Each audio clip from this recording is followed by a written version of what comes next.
This weekend, the decision was made, we knew it was coming, that all churches on Jersey should be closed.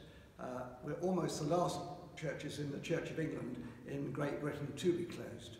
It was bound to come because the scientists are saying that it might put people at risk by having them open, and we have to respect that. But it was a sad decision, and my first reaction was to be very sad.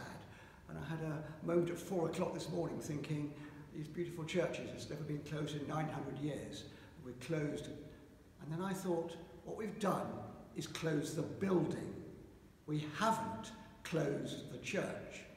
And that took me to St. Paul's lovely vision in his first letter to the Corinthians, where he says, you people are the body of Christ and individual members of it. And then Paul goes on in a very practical way to look at that analogy. Indeed, the body does not consist of one member, but of many, he says. If the foot were to say, because I'm not a hand, I do not belong to the body, that would not make it any less part of the body. And if the ear was to say, because I'm not an eye, I do not belong to the body, that would not make it any less part of the body. If the whole body were an eye, where would the hearing be?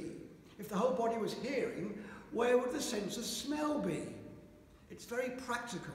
It reminds us that at this challenging time, you and I are the body of Christ. God's given each of us different gifts, different abilities. For some it may be picking up the phone and ringing someone who's vulnerable. For those who are younger and able to get out, it might be caring and going and getting something from the shop. For those who are housebound, it may be all the time holding our church and the people of God and the people of this island in prayer. And many would argue that's the most important thing we can do. So, and I'm reminded, by the way, in times when the church has been oppressed and persecuted, churches have been closed throughout history. But the real church, the people of God, have continued to give faith, hope and love. And we can do that now in our time.